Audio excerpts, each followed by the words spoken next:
Hey guys, welcome to another video, and today I'm gonna be debunking some myths over here. Now, when I made a video on the GRE waivers for the last few terms and for fall 2021 mostly, a lot of applicants said that it's going to be very difficult to secure funding if you're not taking the GRE. And some of us, I understand it makes sense to us, but in general, I was pretty sure that that was not going to be affecting your funding, and I'm going to prove it in this video. And in future terms also, if you're not taking the GRE, if you're going for GRE waiver programs, I'm going to be telling you exactly what kind of programs will still offer you funding even if you don't take the GRE, and exactly which ones will penalize you for it. Okay, so without further ado, let's begin. First, I want to show you some data points, and for that I'm going to be taking you to YMGrad.com, and I'm going to be taking you to the decisions page. Okay, now while there are all the decisions over here, I'm going to be taking you to the saved decisions because I have specially bookmarked some decisions for you in this video. These are just the most recent ones that I could find. I did not scroll down a lot. These are probably from the top latest, you can say, 100, 150 decisions that are already present on the website. And I only took about 17 of those out of there, okay? Not all of them, because first off, you'll see that most of them, and actually all of them, have funding over here. That's the most important thing that I want to talk to you about. And secondly, some of them do have the GRE. So I'm not saying that if you take the GRE, it's not going to be that you can't receive funding. Of course, if you take the GRE, it's only good, right? But in general, it doesn't affect your funding in most cases. In some cases it will, and I'll get to those cases at the end of this video, okay? Now, with that data, so let's actually begin over here. You can see a couple of admits over here. Now this person applied to CS. They have a pretty good profile, a good GPA, good GRE score, good TOEFL score, good work experience. It's a pretty decent profile, and you can see that when they applied to University of Montreal, they got almost $10,000 Canadian dollars in funding annual. That means almost $20,000 off of their program completely, which is an amazing thing, right? Again, you can see that this person did take the GRE and their profile is pretty good, so you would expect this person to get the funding, right? So this was our simplest decision over here. We didn't really get into the complexities over here. Let's move on to the next one. And over here you can see that this person only has a 6.14 CGPA, but they did have the GRE, right? And the GRE score is pretty decent. It's not too high, but it's pretty decent. The TOEFL score is also good, and then they have a lot of work experience. The work experience matters a lot when you're applying to the MBA programs, and in general, that's probably why they saw a $32,000 annual funding. That's a total of $64,000 in 2 years. So it's an amazing offer. Again, over here you can see the GRE was there, okay? And it's the same with these two decisions as well. When you take a look at these, they have decent profiles, they have a decent GRE score, not too bad GRE score, and they're getting the funding. In fact, NYU gave out funding to most of its applicants, regardless of whether they applied with or without GRE, and the funding went from somewhere around $5,000 to $12,000 in most cases, okay? Now, I'm going to be showing you some admits over here which did not take the GRE. Some people who did not take the GRE, they still got the admits, and on top of that they still got the funding, and that's going to prove to you that the GRE did not matter in terms of the funding to most universities. Okay, now in this case over here you can see that this applicant, there are a couple of applicants, by the way, who actually worked with us as well. So these admits, while they're not all verified, I believe that most of these are correct because most of these people actually worked with us only, so we know most of these. Some of these did not work with us also, but I actually took a look at their admits and they seem pretty real to me. That's why I'm presenting you over here. Okay, so over here you can see this person has a pretty decent profile. Again, they applied for they applied for computer science, and they got a $55,000 funding lump sum from NYU CS program. Same, you can see that this person did not take the GRE. Okay, same again, this person again got $74,000 in funding from USC. All right, again they have not taken the GRE.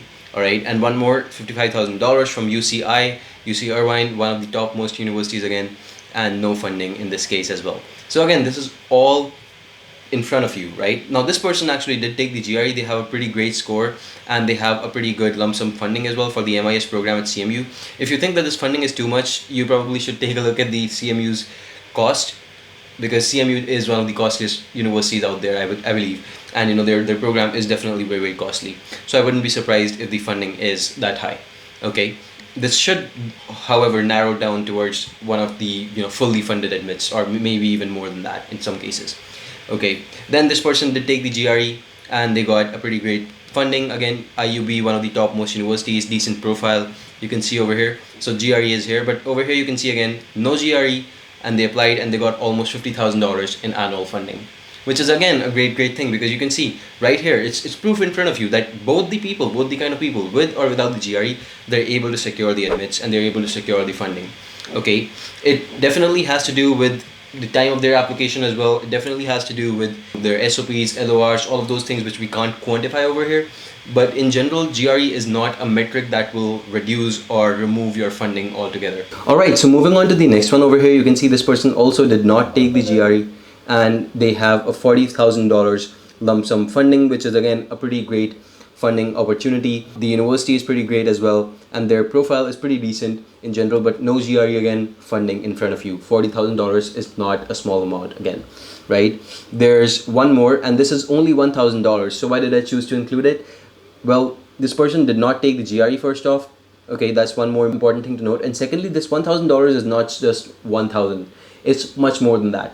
If you know the University of Houston, that it's in Texas. Okay, and when you take a look at universities in Texas, they actually have this rule. The Texas state government has this rule that if an international student gets funding that is $1,000 or above, that means they qualify for in-state tuition. That means this 1,000 isn't just 1,000. It means their tuition has almost been halved. Okay, because in-state tuition is almost half of what you pay as an international student. So this is again one of the greatest, I think one of the greatest funding admits of all time, funded admits that is. And you can see over here it's 6.7 CGPA, which is again pretty low CGPA. The work is also not there. Research paper is only one. I'm not quite sure what the reputation of that is, but either way they secured some great funding and they're able to study at almost half the price. It's 50% discount off the tuition, guys. So take a note of that, all without the GRE. So congratulations to this person again. There's a couple more over here that you can take a look at. Again, no GRE, and you can see that they're getting about $13,000 per semester, which is again a great thing because it's from Purdue and their CGPA is already pretty low, right? Then there's one more over here. You can see NYU. Like I said, NYU gave out the scholarships to most of the people who applied this year. So you can see this is all without the GRE, this person, and they got a $10,000 annual scholarship, right? You can see more of these, and in fact there's just so many more on the website. Like there are all of these three, of course, no GRE, and all of these have funding, you can see right here. But in general, you can just go into the all decisions and you can do your own research as well. I think this is so important. If you have all of this data for free, you should definitely utilize it. And in general, you can see that GRE, while it is preferred, while it is something that you should take if you're able to take, while it is something that will limit your options if you don't take it, your funding in direct proportion, it does not depend on the GRE. Okay, so that's one thing that I wanted to clarify. And let me actually tell you why this is something that is so important, and in some cases where GRE might matter. Okay, so a few universities will actually write it like this: look, we prefer that you submit the GRE score, but the GRE is waived. Regardless, we still prefer it. If the university is telling you something like that, you know, that we prefer it even though if it is waived, then you can expect it to probably affect your compensation, probably affect any sort of funding that you might get from the university. So yes, that is going to be one turn off in that case. But in all other cases, when the universities do not say anything else and they just say that the GRE is waived, or even better if they go one step further and they say, look, the GRE is waived and it won't affect your admission in any way, in that case you can probably be 100% sure that your funding will not depend on you taking the GRE or you skipping it. Okay, so I understand it's a tough time for you guys, and a lot of you would not be able to take the test, or you're just not able to study for it. You're not able to attend it in the offline centers. You can't really go over there, and you have to take it online in most cases. So I understand, but either way, in general, I've made a video about the GRE. You should take it or not for spring 2022 or fall 2022 also. It applies in the same way. But in general, I would suggest you to take a look at that video, understand better why you should probably be thinking of taking the GRE, because this is not just the reason. The funding is okay, but this is not the reason that you should take the GRE. There are the other reasons definitely that you should take a look at that video for.